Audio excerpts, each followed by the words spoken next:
30. We got to the last verse, and it kind of goes with this parable. And he said, but many that are first shall be last, and the last shall be first. So we left off trying to figure out what Jesus was talking about here. And again, Jesus promised that those who sacrifice for his sake, and for the sake of his kingdom, he promised that they would be rewarded. Then he said, though they'll be rewarded, it might be different than what some people expect. And last week I mentioned that the way it usually works in life is the first are first, and the last are last. You know, you have a 100-meter dash in the Olympics. Whoever crosses the finish line first is first, and the guy in the end is last. But Jesus is like, well, listen, that might be true generally, but in the way I reward, there's going to be some surprises. And so the parable in the following chapter is going to illustrate the first being last and the last first. So we are going to jump right into it. Brother Matthew, Brother Harold, chapter 20 and verse 1. Speaking of Matthew, Gabriel did a good job. Speaking of Matthew, Gabriel did a good job preaching last week. Oh, Didn't he? That stuck. I bet everybody here knows what he preached about. Oh, yeah. You're not going to forget that piece of meat. Yeah. You're wrong. Yeah, that's what a good message is, something that'll stick with you. Something that tastes good.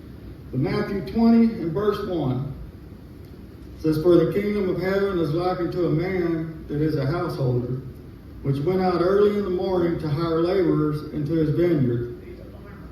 And when he had agreed with the laborers for a penny a day, he sent them into his vineyard.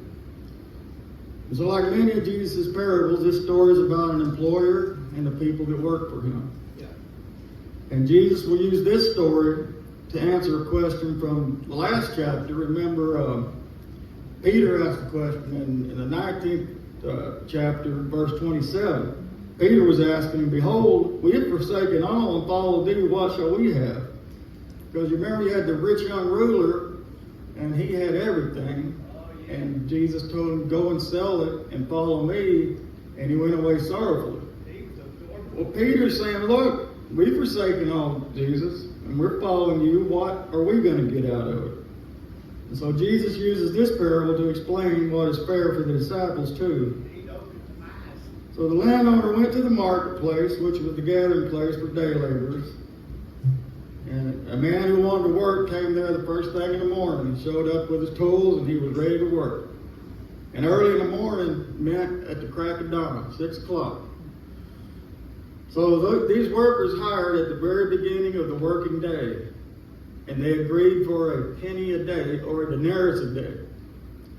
And this lesson that I got here was wrote in 1983. So they said in 1983 it was like $25. So you can probably at least double, triple that today. And that's probably what they'd be making, $75. But a penny a day, that was the agreed to wage. They didn't have to tell them, they knew that's what they was going to get. Yes, sir. So let's read verse 3. And he went out about the third hour and saw others standing idle in the marketplace. And he said unto them, go you also into the vineyard, and whatsoever is right I will give you. And they went their way. And again he went out about the 6th and 9th hour and did likewise. And about the 11th hour he went out, and he found others standing idle, and saith unto them, why stand you here all day idle? And they say unto him, because no man hath hired us. He saith unto them, go you also into the vineyard, and whatsoever is right, that shall you receive. Common wage. So what a story this is. Here's a landowner. He owns a vineyard. It's harvest time. He needs a lot of workers. So he goes down to the place in town where they hire the laborers. And he says, hey, I need some workers. It's 6 o'clock in the morning, start of the working day. The sun is just barely coming up over the horizon. There's a coolness in the air because it's so early. And the landowner says, I need workers in my vineyard. Who wants to come and work in my vineyard? Some guys raise their hand. He says, well, come on. And they agreed to a penny a day. That's the wage, penny a day. And that day, a day's wage was a denarius or a penny a day, if I didn't mention that. You're doing wonderful. That was just what a normal laborer was paid for a day's work. So the landowner tells him, you're going to come and you're going to work starting at 6 in the morning. Good, I'll give you a day's wage. The landowner takes him back. They start working in the harvest. About 9 o'clock in the morning, he thought, I need more workers. So he goes back to where they hire the workers, because I need more guys. Who wants to come? So a couple guys says, maybe, how much you going to pay us? And the landowner said, whatever's fair, I'll pay. Okay, great. They go and they work. 12 noon comes. I need more guys. Goes back. What am I going to pay you? I'm going to pay you whatever's fair. Okay, great. 3 o'clock, I need more guys. And then finally, at 5 o'clock in the afternoon, he goes back and he hires the last man of the day, and he brings them back to his farm, and he puts them to work, but they only work for 1 hour. Do you see the situation here? Yeah. Yes, sir. Some men work 12 hours, some work 9, some 6, some 3, and some guys just got there at the very end of the day and worked 1 hour. We'll get to it. Let's unpack it. Verse 8. So when even was come, the Lord of the vineyard said unto his steward, call the laborers and give them their hire, beginning from the last unto the first. And when they came, that were hired about the 11th hour, they received every man a penny. It don't sound like much, does it, a penny, but it's a lot. Or it's more than what it sounds like. But when the first came, they supposed that they should have received more. And they likewise received every man a penny. And then the day was over, and they're all going to get paid. And when they get paid, what does the landowner do? He goes, my steward is going to sit at the table and give you all your money. But I want you to line up. And this is how I want you to line up. You 1 hour guys, you're first in line. You 12-hour guys, you're last in line. Okay, great. So the guys who work for only 1 hour, we call them the 5 o'clock guys, they come up to the steward's table, and they're there to receive their pay. What's your name? Okay, writes it down. How much did you work? I worked an hour. Okay, great. Here's your pay. And he put it in his hand. And what is it? He looks down, and it's a penny. Yeah. He's paid for a full day's work. Now, I have to tell you, that's the best day of this guy's life, right? Yeah. He probably wishes he could be like this every day. He just passed. Work an hour and get paid for a full day. He thinks, I come in after the heat of the day is gone, after these guys have been tired and sweaty. I haven't even worked enough to raise a sweat. My hands are still clean. I only worked an hour, but I get paid for a full day. They're all looking for a job, though. And what do you think that guy does when he walks back? He's going, I got paid for a full day. I got paid for a full day. And he's shaking that coin in his hand. Here's my denarius. And everybody in line sees him and they go, whoa, that guy's crazy. So here's the 12-hour guys, the very back of the line. And what do they think? They think, rightly so, that the landowner is really generous. He is really generous. And if he got paid a full day's wage for 1 hour work, what do we 12-hour guys get? I'm going to get paid for a week. I'm going to get paid for 12 days. This is amazing. I can't wait. So they get up to the steward's table. The steward says, what's your name? Here's my name. How much did you work? 12 hours. I was the first one here this morning, Mr. Stewart. I worked a full 12 hours. I didn't even stop for lunch. I just worked straight on through. And the steward says, here's your penny. How does that man feel? Is he happy? No. Does he think, I'm so happy for my brother who got paid for a full day for 1 hour's work? No. What does he say? I'm so angry that he got paid more. Yeah. Now wait a minute, Mr. 12-hour man. Did your employer cheat you? No, he didn't cheat me. I came and worked for a day and he gave me a day's wage. So he gave me exactly what we expected. Here's the problem. He was more than generous to the 1 hour man, and I don't like that. Verse 11, and when they had received it, they murmured against the good man of the house, saying, these last have wrought but 1 hour, and thou hast made them equal unto us, which have borne the burden and heat of the day. But he answered one of them and said, friend, I do thee no wrong. Dost not thou agree with me for a penny? Take that thine is, and go thy way, and I will give unto this last, even as unto thee. Is it not lawful for me to do what I will with mine own? Is thine eye evil because I am good? So after being paid, the men hired first, they took up their complaint with the landowner, and they were offended that the landowner gave the men who worked less the same pay as the ones who bore the burden and the heat of the day. It's human nature, you know. Sure.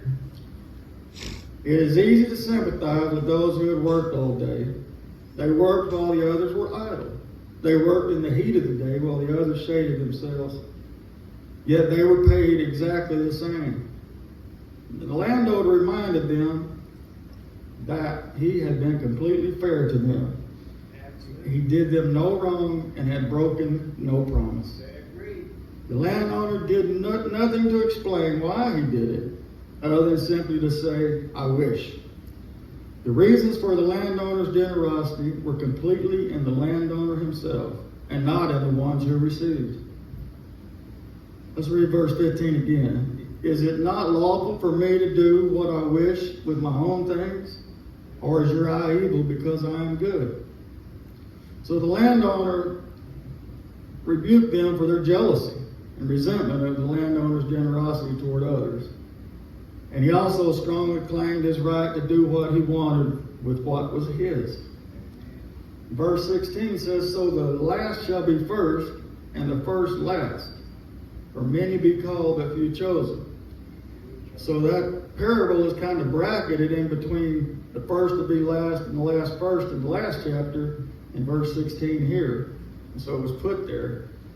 The first would be last and the last first. Peter and the disciples knew they had given up a great deal to follow Jesus. And Peter wanted to know what they would get in return. Through this parable, Jesus assured Peter and the disciples that they will be rewarded. But the principle of many who are first will be last, and the last first, meant that God may not reward as man expects, even as this parable shows. This parable speaks of the way that people come to God at different stages of their life. They may come at the beginning of their life, in their youth, in adulthood, in old age, or at the very end. But whenever they come, they're guaranteed eternal life. And this parable is best understood, though, as a parable about grace and reward. The disciples should expect to be rewarded, but they should not be surprised if, when rewards are distributed, God will reward others in unexpected ways. Last will be first, and the first last. This is the essence of God's grace. When he rewards and blesses man according to his will and pleasure, not necessarily according to what man deserves. The system of law is easy to figure out. You get what you deserve. The system of grace is foreign to us. God deals with us according to who he is, not according to who we are. I'm going to repeat this, and if you get nothing else out of this lesson this morning, remember this. God deals with us according to who he is, not according to who we are. So it's important to see that the landowner did not treat anyone unfairly, though he was more generous to some than others. We can be assured that God will never, ever be unfair to us. Never, ever, never. Though he may, for his own purpose and pleasure, bestow a greater blessing on someone else who seems less deserving. The point isn't that all have the same reward, though all God's people do go to the same heaven. The point is that God rewards on the principle of grace, and we should therefore expect surprises. He will never be less than fair, but he reserves the right to be more than fair as pleases him. God's grace always operates righteously. Now, living under grace is sort of a two-edged sword. Under grace, we can't come to God complaining.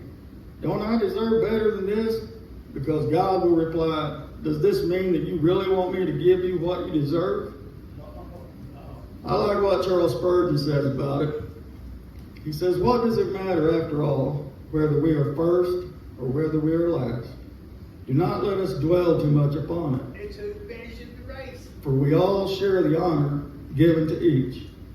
When we are converted, we become members of Christ's living body. And as we grow in grace and get the true spirit that permeates that body, we shall say, when any member of it is honored, this is honor for us. If any brother shall be greatly honored of God, I feel honored. If God shall bless your brother and make him 10 times more useful than you are, then you see that he is blessing you, not only blessing him, but you. That's the mind frame we need to get in. When God is blessing one of our brothers, man, we should be blessed too. You know? It should bless us.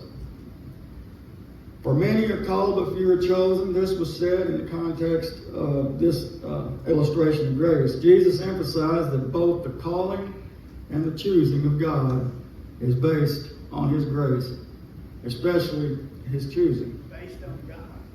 And verse 17 says, and Jesus, going up to Jerusalem, took the 12 disciples apart in the way, and said unto them, behold, we go to Jerusalem, and the Son of Man shall be betrayed unto the chief priests and unto the scribes, and they shall condemn him to death, and shall deliver him to the Gentiles to mock and to scourge and to crucify him, and the third day shall rise again.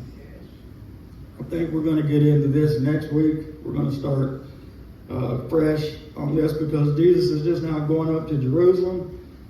They're going up there for the Passover, and he's telling his disciples what's going to happen to them, but they're just like, they're not really listening. They don't seem, they have no reaction, but I'll get into that next week. God bless you, Brother Tom.